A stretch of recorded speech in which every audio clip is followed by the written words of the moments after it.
चंडीगढ़ का टैलेंट है तो मैं बता दूं कि हम भी वहीं से हैं। कभी कहा कि हरियाणा का टैलेंट है तो मैं भी वहीं से हूँ।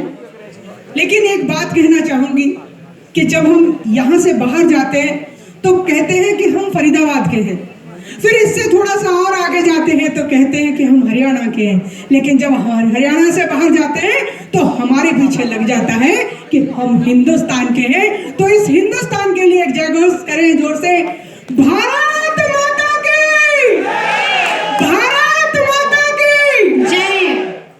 आज बहुत अच्छा प्रोग्राम मैंने देखा, काफी समय लग गया, मैं जाने वाली थी पर मनीष भाई जी ने बोला कि रुको। तो सबसे पहले मैं अशोक जी को और मनीष जी को, संजीव कुशवाहा जी को और सभी आयोजक बंधुओं को दिल से बहुत बहुत धन्यवाद देती हूँ कि ऐसे प्रोग्राम से बच्चों को बहुत मोटिवेशन मिलती है। इस तरीके के प्रोग्राम होते रहने चाहिए। मैं एक छोटी सी बात बताती हूँ, समय बहुत हो रहा है, कि एक बहुत सुंदर डांस करती थी लड़की, मंच पर गई, उसने डांस बहुत दिन से सोच रही थी कि गुरुजी आएंगे तो मैं उनको बहुत अच्छा परफॉर्मेंस दिखाऊंगी, और ऐसा हुआ भी। उसने कहा था ये मेरा पैशन है, ये मेरा शौक है और मैं इसको पूरा करूंगी। जब गुरुजी आए और उसने कहा कि मैं पूरी जिंदगी शादी नहीं करूंगी, उसने डांस दिखाया और गुरुजी ने उसका डांस देख के कहा कि नहीं नहीं, तुम डांस के लायक नहीं, तुम नहीं कर सकती। वो लड़की घर गई और उसने शादी कर ली।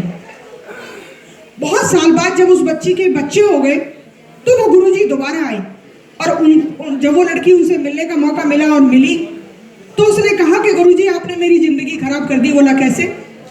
कि जब मैं स्टेज पे परफॉर्मेंस कर रही थी तो आपने उस दिन कहा, मेरे सपने तोड़ दिए कि मैं कभी डांस नहीं कर सकती, और मैंने शादी कर ली और अपना परिवार बसा लिया। तो गुरुजी ने कहा कि बेटे, जो गुरु होता है ना, वो हमेशा शिक्षा देता है और ये कहता है कि और अच्छा करो, और अच्छा करो, और अच्छा करो। जब तक शिष्य के अंदर सीखने के गुण होते हैं वो अच्छाई की ओर ले जाता है। लेकिन आज मैं दावे के साथ कह सकता हूं कि वाकई में ही तुम अच्छा डांस नहीं कर सकती थी।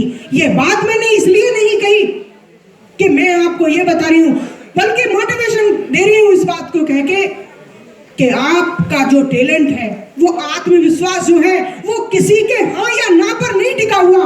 ये आपके जोश पर, आपकी हिम्मत पर और आपके हौसले पर टिका हुआ है। तो आप अपने उस हौसले को और हिम्मत को कभी किसी के कहने पर ये मत सोचिएगा कि हमें ये नहीं करना आता। अपने टैलेंट को सदैव आगे रखिए। ये मंच कोई राजनीतिक नहीं है जो मैं राजनीतिक बात करूं।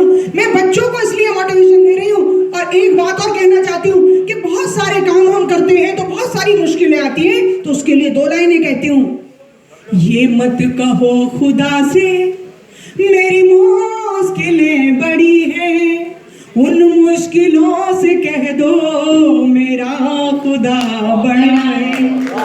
आएंगी आधियां तो कर उनका खैर मकदम, तूफान से लड़ने को ही खुदा ने तुम्हें गढ़ा है। ये मत कहो खुदा से मेरी मुश्किलें बड़ी हैं, उन मुश्किलों से कह दो मेरा खुदा बड़ा है। अपने हौसले को इसी तरीके से बुलंद रखना, कायम रखना। मैंने देखा बहुत छोटी बच्ची ने इतना कहा, इस भारत देश की मिट्टी में इतना जोश और हिम्मत और ताकत है कि वो 4 साल के बच्चे ने इतना अच्छा परफॉर्मेंस किया, बिना हिचकिचाए, बिना सोचे और बिना इसी तरीके से बॉर्डर पे भी हम यहाँ सुरक्षित बैठे हैं उनकी वजह से। क्योंकि जब वो देश की सेवा कर रहे होते हैं तो वो किसी जाति पाति में नहीं बड़े हुए।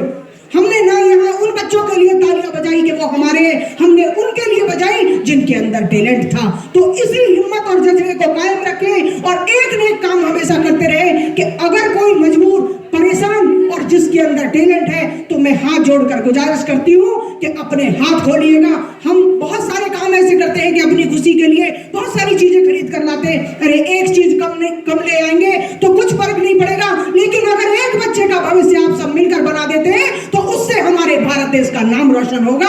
ये मैं दावे के साथ कह सकती हूँ।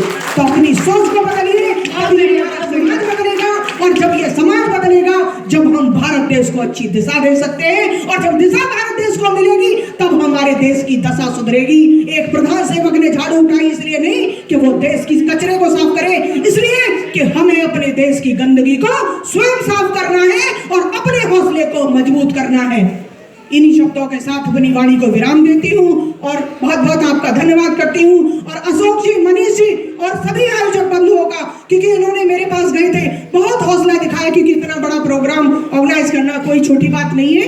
मैं उन सभी को तहे दिल से धन्यवाद देती हूँ, आभार व्यक्त करती हूँ। और एक जयघोष और दोबारा कर दीजिए, क्योंकि मैं भारत माता के लिए जीती हूँ और भारत माता के लिए इस अपने शरीर की एक एक दूध को देना चाहती हूँ जीवन भर।